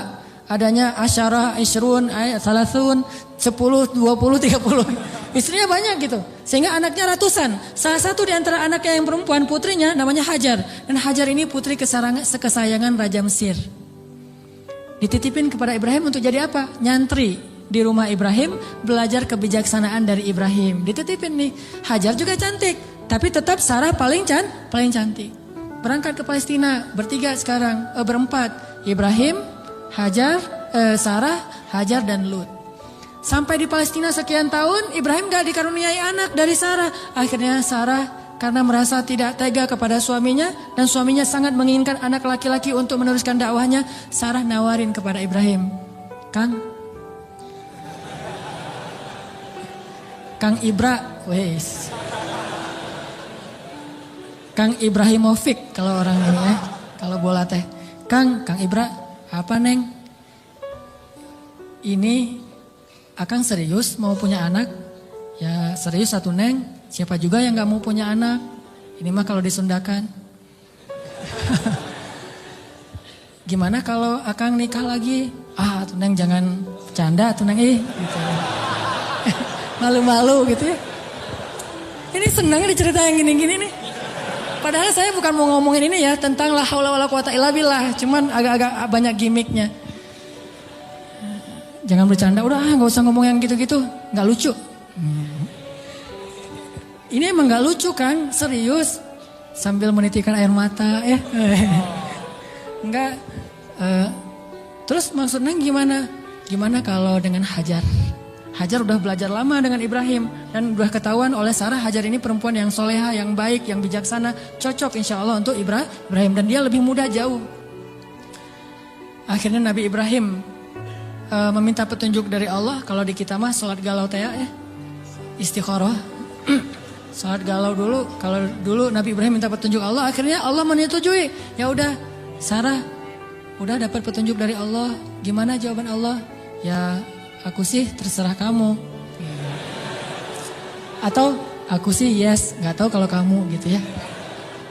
Ya udah kalau Mas Anang yes, saya juga yes gitu. Akhirnya yes, nikah nih sama Hajar. Udah nikah sama Hajar, langsung Hajar mengandung anak Ismail. Maka kami berikan kepada dia Ismail, anak yang ghulaman halima. Anak gulamun halim, anak yang sangat lemah lembut dan cerdas dan perasaannya peka gitu. Itulah Ismail. Sangat sabar. Punya Ismail kecil, namanya calon nabi kan ganteng. Nih by the way lagi ya, gak ada nabi yang jelek. Semua nabi itu keren. Maka insya Allah dai-dai juga para pewaris nabi harus keren. Ini maksudnya apa sih? Nabi itu semuanya keren gitu ya. Jadi jangan pernah ngebayangin ada nabi yang biasa-biasa aja, tua, jelek. Semua nabi itu keren-keren karena dia dutanya langit. Kita duta produk aja cari artis yang paling keren kan? Apalagi Allah nyari dutanya langit. Keren. Ismail kecil tuh udah luar biasa. Aura kenabiannya tuh udah kelihatan. Sehingga akhirnya membuat Sarah, ini mungkin ada benarnya juga kata orang dulu. Kalau pengen punya anak, maka suaminya suruh nikah lagi, punya anak, nanti kepancing. Yang pertama akan punya anak. Ternyata Sarah akhirnya hamil juga kan. Nah Ismail kecil.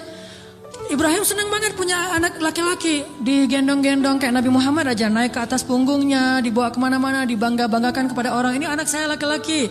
Ismail anaknya Hajar segala macam. Dan banyak tetangga memuji-muji Hajar. Nah ini nih masalahnya bukan di suami istri tapi di tetangga. Yang bikin istrinya cemburu.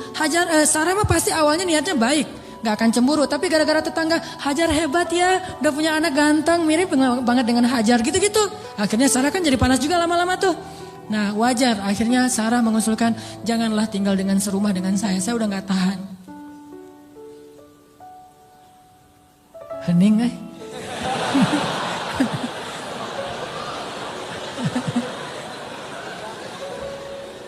Deg-degan dengar kayak gini, kayak film horor. Kata Sarah, wahai, lupa, bukan wahai, Kang Ibra, Neng teh udah gak tahan serumah sama Hajar. Kenapa tuh Neng? Ya semua tetangga muji-muji Hajar. Aduh, Neng teh apa itulah? Oh ya udah, minta lagi petunjuk Allah. Akhirnya Allah kasih perintah. Perintahnya apa? Pindah rumah. Tapi nggak tanggung-tanggung, pindah kota, pindah negara. Dari Palestina ke Saudi Arabia, dulu namanya Bakkah. Wahai Ibrahim, bawa Hajar dan anakmu ke sebuah lembah Bakkah. By the way, perjalanan dari Palestina ke Mekah butuh waktu 2 jam naik pesawat. 2 jam naik pesawat itu kurang lebih dari Jakarta ke Medan. Atau Jakarta Surabaya. Tapi Ibrahim tidak naik pesawat, tidak naik buruk, tidak naik onta, nggak naik kuda, jalan kaki. Apakah Hajar protes? Kemana Kang Ibra? Pokoknya ikut aja lah gitu. Oh iya udah ikut aja. Gak pernah nanya kemana, ini saya aja tadi nanya. Gak pernah nanya kemana ya Ibrahim. Gak, kata Ibrahim ya Hajar dapat perintah dari Allah kita ke lembah Bakkah. Ikut, ya sami'na wa ata'na. Gak pernah nanya kemana, gak pernah naik apa. Terus bekalnya gimana, terus gak ada rest area di mana aja, di kilometer berapa. Nggak, udah aja jalan gitu. Coba bayangin suami bawa istri, kadang-kadang kesasar muter-muter, istrinya langsung, wah papa gak tahu jalan, pakai ini atuh GPS. Gak sabar ya. Atau suami ngajak jalan kemana gitu, udah mama turun di mall ini aja nanti dijemput lagi gitu kan. Minta dijemput di mall. Kalau Hajar enggak, mau naik apa, kemana, sami'na wa ata'na kepada suami. Ini supaya Allah percaya sama Ibrahim dan Hajar. Jalan, kira-kira dari dari Jakarta ke Surabaya jalan kaki berapa lama? Atau naik skateboard aja deh. Jalan kaki berapa lama? Tebak aja deh, 1 bulan ya. Perjalanan 1 bulan. Gak ada rest area sama sekali. Makanannya apa yang dibawa sebagai bekal? Roti keras yang kalau dimakan itu harus direndam dulu dengan air. Saking kerasnya roti supaya awet gitu. Jadi kalau udah sampai di oasis kecil, Nabi Ibrahim turun duduk bersama istrinya, bersama bayinya, rendam roti dulu sambil ngobrol-ngobrol. Wah padang pasir, ya iyalah apalagi gitu.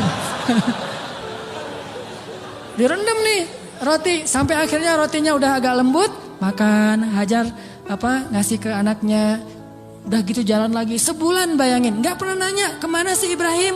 Ini nyasar kemana sih kita? Nggak bawa peta gitu? Nggak sama sekali, jalan aja. Sami'na wa ata'na. Begitu sampai di sebuah lembah yang kata Allah, biwadin ghairi dhi zar'in 'inda baitikal muharram. Di sebuah lembah yang tidak ada pohon apapun. Pohon yang di tempat lain di padang pasir aja tumbuh, ini enggak tumbuh sama sekali saking tandusnya. Udah sampai di lembah itu, kemudian Ibrahim mengatakan, disinilah tempat kita. Ini rumah kedua kita. Hajar enggak pernah banding-bandingin, rumah Sarah enak tuh di Palestina. Kok saya ditaruh di sini? Enggak. Udah, oh iya, tinggal di sini teman Ismail.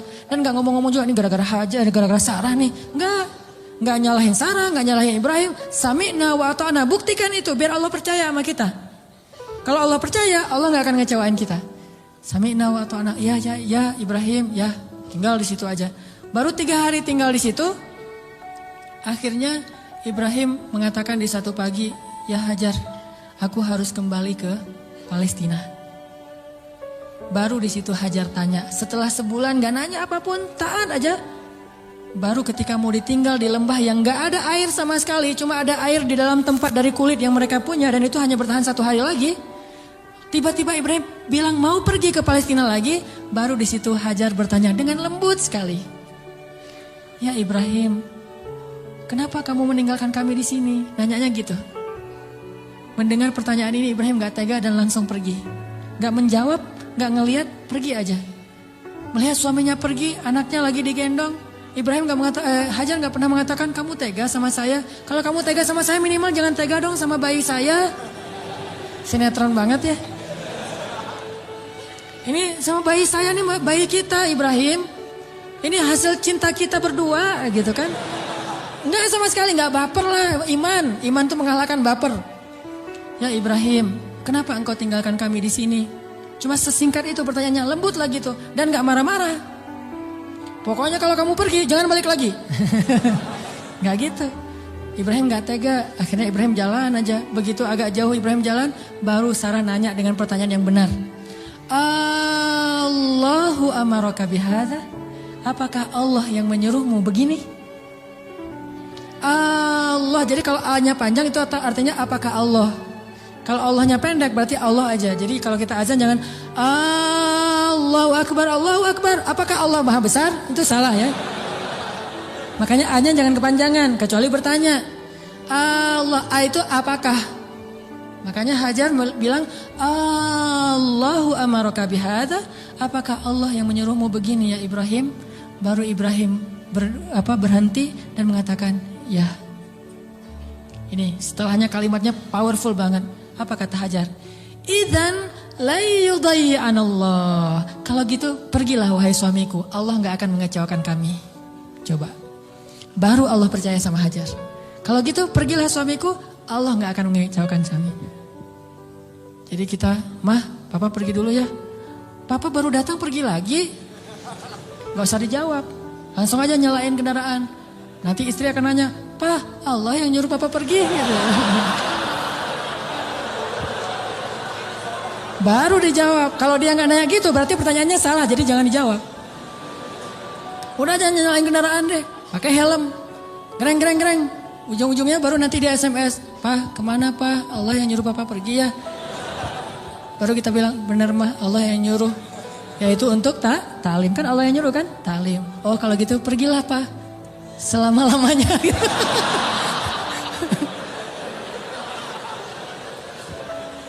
Allah gak akan mengecewakan kami, kata Hajar teh. Idzan la yudayyi'anallah. Kalau gitu Allah tidak akan mengecewakan kami. Itu kata kuncinya tuh. Dan itu gak ngomong dengan gombal ke Allah. Allah Maha tahu isi hatinya Hajar radhiyallahu anha. Makanya Allah percaya banget sama Hajar. Akhirnya pergilah Ibrahim. Gak ngomong, "Ya suamiku jangan lupa kirim SMS ya. Udah sampai di mana kan khawatir gitu. Jangan lupa kirimin bekal setiap bulan. 10 juta aja, gak usah banyak-banyak." Gitu. Gak ada bekal. Tahu berapa lama Ibrahim meninggalkan Hajar di situ? 13 tahun. Gak ada kabar, gak ada apa-apa. 13 tahun.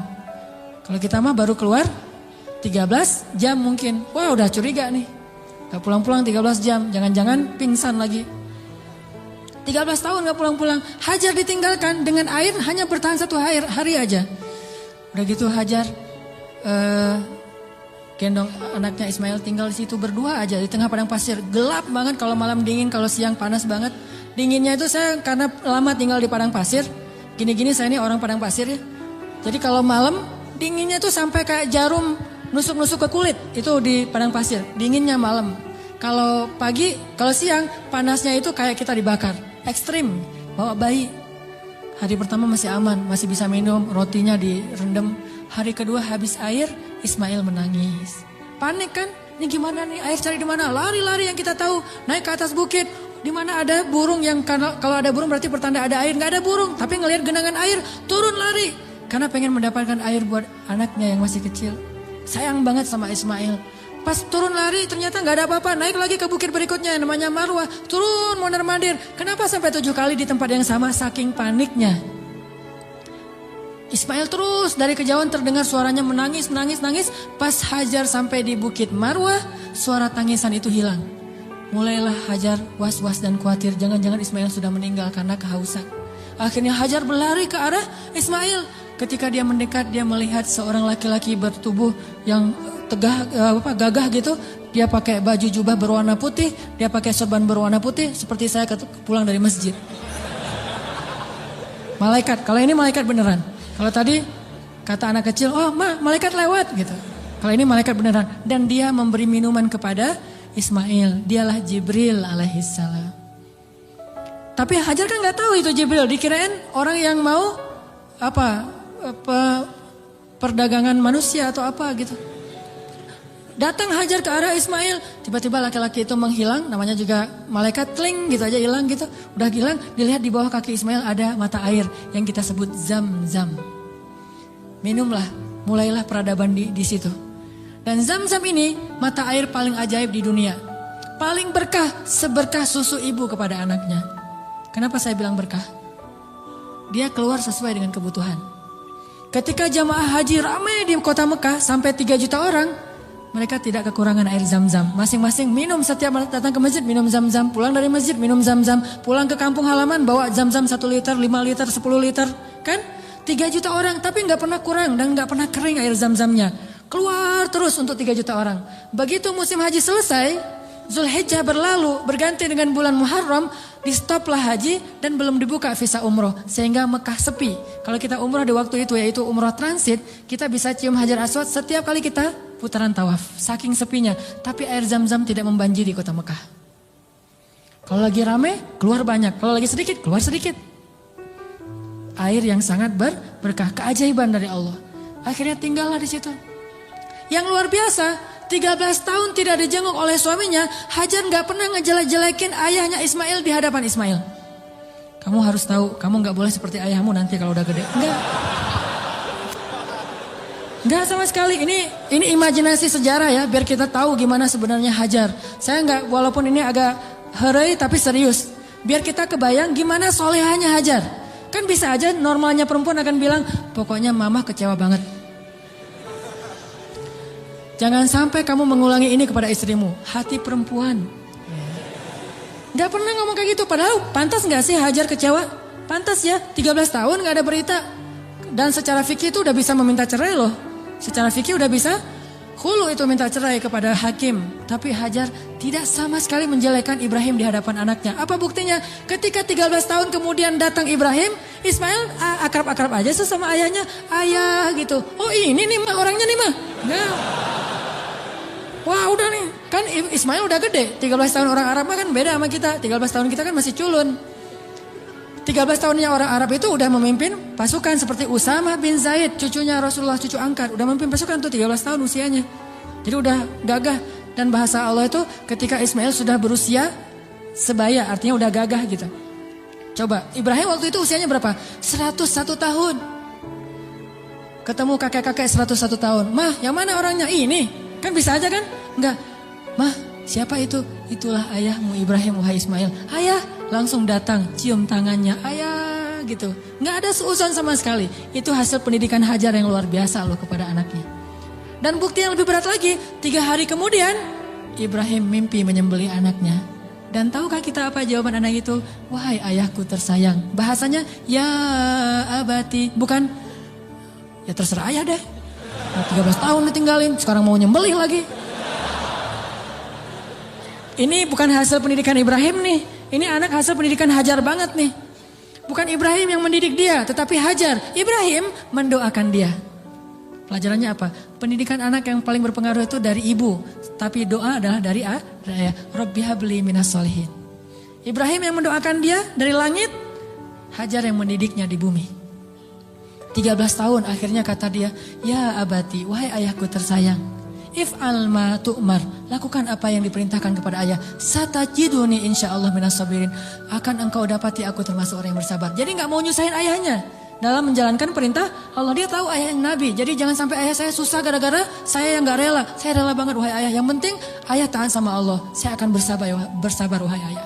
Coba kalau Ismail bilang, apa gak salah ya? Kok mimpinya aneh-aneh gitu? Pasti godaan setan deh. Gitu kan? Atau yang lebih ekstrim lagi, ayah tega. Udah ninggalin mama sekarang mau nyembelih saya. Wah ini bener nih ayah nih. Pasti nih bukan nabi dan segala macam. Enggak marah-marah sama ayahnya. Udah aja sami'na wa ata'na. Ismail lah gitu. Anak seorang siddiq, anak seorang ibu yang siddiqah, anak seorang ayah yang siddiq dan melahirkan anak juga yang siddiq. Dan itu bukan basa-basi ya, benar-benar dibawa ke sebuah jabal kurban namanya bukit di daerah Arafah. Di sana Ibrahim udah mengasah parang, golok. Ketika ngeliat golok, Ismail nggak bilang, ternyata serius ya? Kirain tadi main-main gitu. Enggak, serius. Ismail tahu, udah ditidurkan Ismail. Sebelum ditidurkan Ismail curhat dulu sama ayahnya. Ya ayah, ya abati. Abati itu panggilan lembut. Kalau yang biasa ya abi. Jadi kalau kita bilang abi itu biasa. Kalau mau lebih lembut, abati. Itu lembut banget. Wahai ayahku tersayang. Ya abati. Supaya ayah tidak berat hati dalam melakukan perintah ini, tolong tutuplah wajah saya, biar ayah gak ngelihat wajah saya. Takut kasihan. Oh ya, ditutup. Wahai ayah, tutup tubuh ayah dengan kain, supaya darah saya tidak mengenai baju ayah dan dilihat oleh ibu, nanti ibu jadi sedih. Ditutup. Wahai ayah, sampaikan salam saya ke ibu. Saya sayang sekali kepada ibu. Coba gimana hati seorang ayah.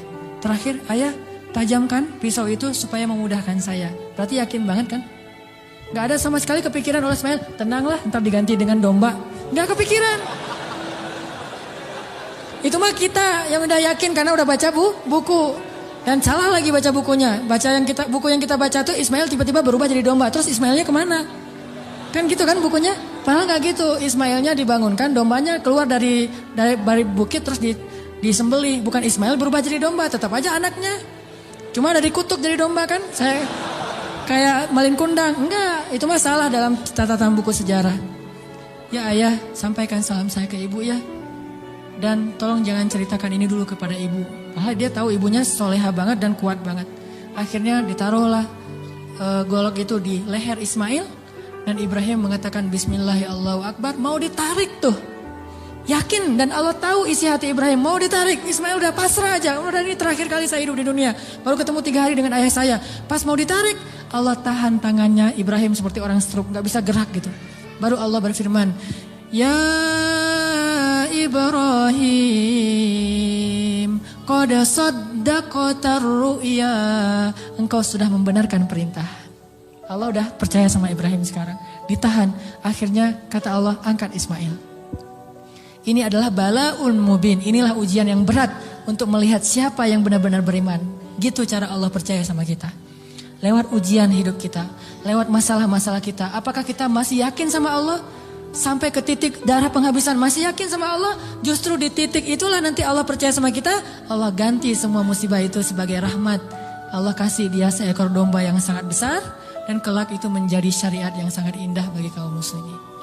Diabadikan sepanjang masa, ribuan tahun dikenang. Ini bukti. Maka buat Allah percaya sama kita, maka Allah gak akan mengecewakan kita. Ingat kata-kata Hajar, la yudayya'anallahu idzan. Kalau Allah yang memerintahkan gini, berarti Allah tidak akan mengecewakan saya. Cukuplah Allah yang menyuruh kita. Yakin Allah gak akan ngecewain kita. Udah setelah itu hasbunallah. La haula wa la quwata illa billah. Tawakkaltu ala Allah. Aslamtu ilallah. Dan seterusnya dan seterusnya. Insya Allah kita akan melihat keajaiban. Itu aja teman-teman yang dirahmati Allah. Mudah-mudahan kita menjadi orang yang bisa selalu mengandalkan Allah dalam hidup kita. Sampai Allah percaya sama kita, lalu Allah menunjukkan keajaiban dalam setiap urusan kita. Marilah kita tutup dengan berdoa. Semoga ilmu yang sederhana yang baru kita dapatkan benar-benar menambah semangat kita untuk lebih yakin kepada Allah Subhanahu wa taala. A'udzu billahi minasy syaithanir rajim. Bismillahirrahmanirrahim. Allahumma lakal hamdu wa lakal syukru ya rahim.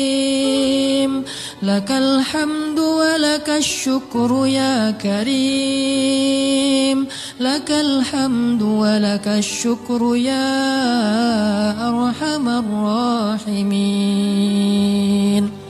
Allahumma ilaika aslamna wa bika amanna wa alaika tawakkalna wa bika khasamna wa ilaika anabna ya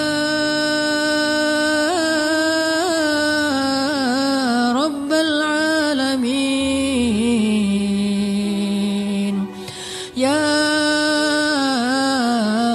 rabbal alamin ya rabbal alamin. Allahumma anta rabbuna la ilaha illa anta khalaqtana wa nahnu ibaduka ya khaliq ya khaliq ya khaliq ya raziq. Allahumma aslamna ilaik antal hayyul qayyum antal ladzi la ta'khudhuhu sinatun wa la nawm antal khaliq ya Allah biyadikal khairu ya Allah antal ladzi ala kulli syai'in qadir. Ya Allah, segala kebaikan ada di tangan-Mu ya Allah. Ya Allah, Engkaulah yang maha pemurah ya Allah. Ya Allah, Engkaulah yang maha pengasih ya Allah. Ya Allah, tidak ada yang susah dan sulit bagimu ya Allah. Engkau maha kuasa atas segala sesuatu ya Allah. Engkau hanya mengatakan kun, maka segalanya menjadi seperti kehendak-Mu ya Allah. Ma syi'ta kan wa ma lam tasya lam yakun ya Allah. Apa yang Engkau kehendaki pasti terjadi, dan apa yang tidak Engkau kehendaki tidak akan terjadi ya Allah. Kami yakin kepada kebesaran-Mu ya Allah. Kami yakin tidak ada hal yang mustahil bagimu ya Allah. Tidak ada hal yang mustahil satupun di muka bumi ini, di langit dan di bumi bagimu ya Allah. Engkaulah yang telah menciptakan langit yang maha luas, yang bahkan kami belum tahu di mana tepi dari langit itu ya Allah. Engkaulah yang telah menciptakan bintang-bintang yang sangat banyak, bahkan kami tidak sanggup menghitung jumlahnya ya Allah. Engkaulah yang telah menciptakan Setiap butir-butir yang ada di dalam tanah yang kemudian tumbuh menjadi tanaman, menjadi pohon yang besar lalu memberikan buah-buah yang ranum kepada kami. Engkaulah yang telah memberikan janin di dalam rahim para perempuan-perempuan yang Engkau kehendaki, yang dengan itu Engkau menciptakan manusia dengan bentuk yang sempurna. Engkaulah yang maha kuasa atas segala sesuatu ya Allah. Engkau memberikan rezeki kepada siapa yang Engkau kehendaki. Tidak ada yang bisa menghalanginya, tidak ada seorang pun ya Allah. Engkau punya segala cara, bahkan kadang Engkau tidak perlu cara untuk memberikan kebaikan kepada hamba-Mu. La haula wa la quwwata illa billah. Tidak ada daya dan upaya kecuali Engkau ya Allah. Tidak ada daya dan upaya bagi kami kecuali dengan pertolongan dari-Mu ya Allah. Iyyaka na'budu wa iyyaka nasta'in. Wa iyyaka nasta'in. Wa iyyaka nasta'in. Ya Allah, sesungguhnya sholat kami, ibadah kami, ruku dan sujud kami, hidup kami persembahkan untuk-Mu ya Allah. Ajarkan kami untuk tulus dalam mengatakan kalimat yang mulia itu ya Allah, sehingga benar-benar kami menyerahkan hidup dan mati kami kepadamu ya Allah. Inna salati wa nusuki wa mahyaya wa mamati lillah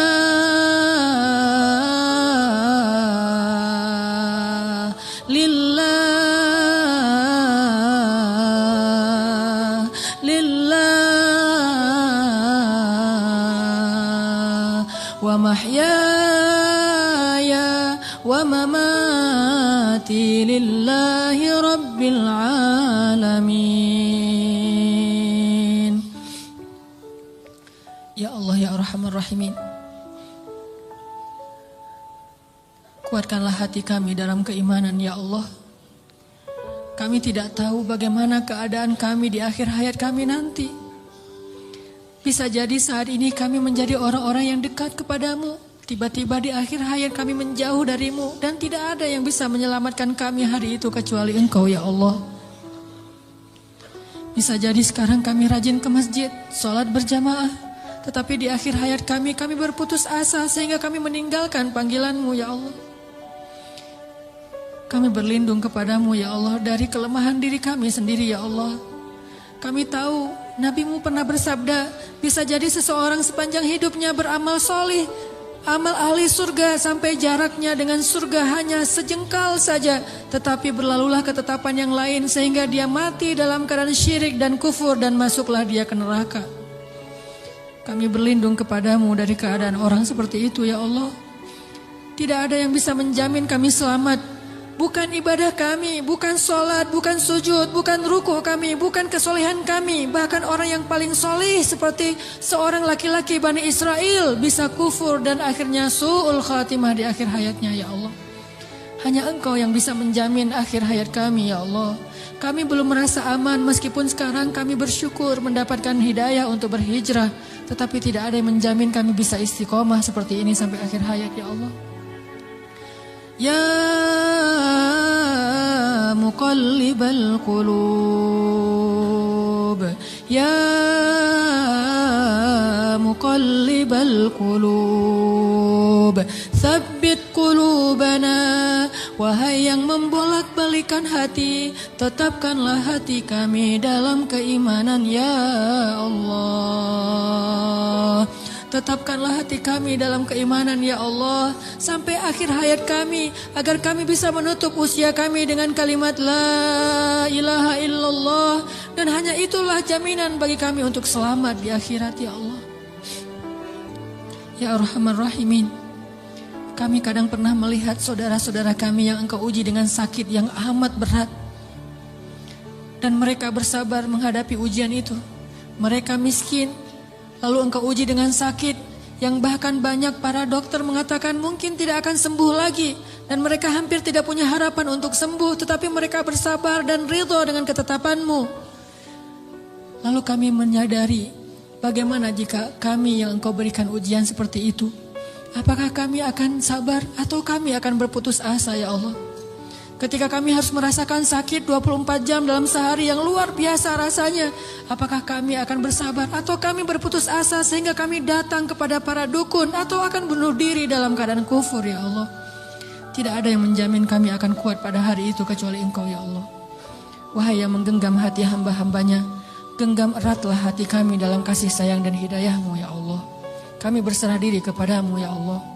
Ya Arhamar Rahimin, jangan biarkan kami tergelincir ketika kami mendapatkan ujian-ujian yang sesungguhnya ujian itu agar Engkau percaya kepada keimanan kami.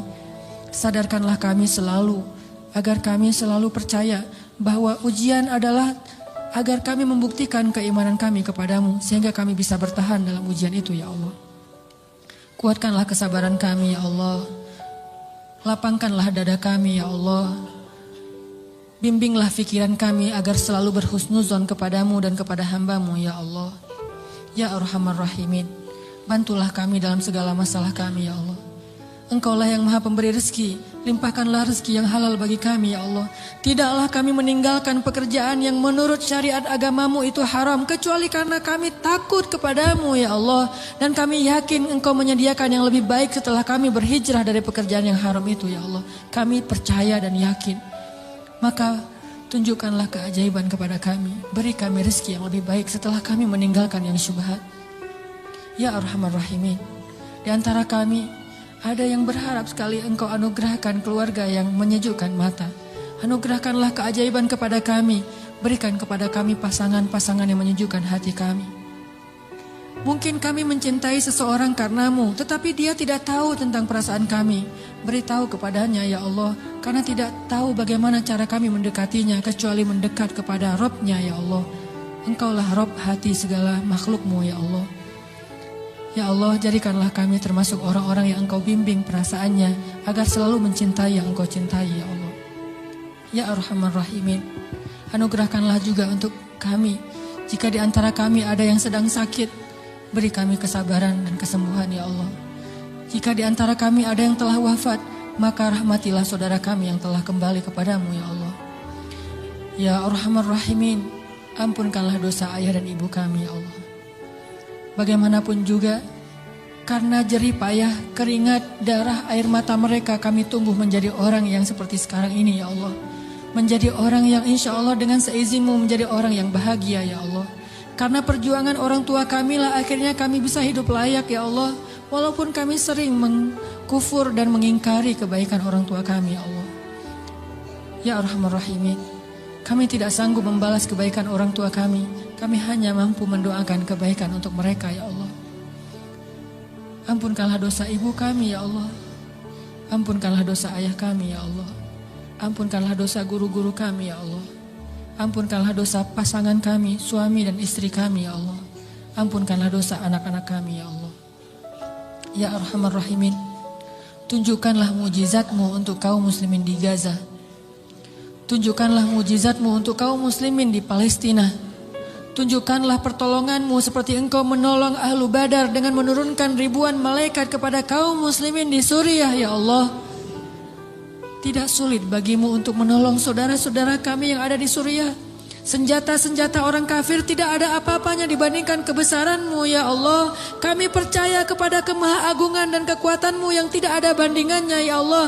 Engkau dengan mudah menghancurkan pasukan Ahzab. Engkau dengan mudah membobol benteng-benteng Konstantinopel. Engkau dengan mudah menghancurkan orang-orang kafir di padang Badar. Engkau dengan mudah menghancurkan benteng-benteng Yahudi di Khaybar. Mudah bagimu ya Allah. Sangat mudah bagimu untuk menghancurkan orang-orang yang memusuhi kaum muslimin. Tapi kami sadar, jika Engkau memberikan ujian kepada kaum muslimin hari ini, sesungguhnya Engkau menginginkan agar kami menunjukkan persaudaraan di antara kami. Agar kaum muslimin yang ada di Indonesia berempati dan mereka mau membantu saudaranya di Palestina, Suriah, Irak, Yaman, dan seluruh dunia ya Allah. Engkau ingin menghubungkan hati-hati kaum muslimin dengan ujian ini. Kami tahu ya Allah. Tetapi kami tetap berharap bantuan dan kasih sayang-Mu ya Allah. Sadarkanlah kaum muslimin. Mungkin tidak banyak berita yang menyiarkan tentang keadaan saudara kami di Suriah.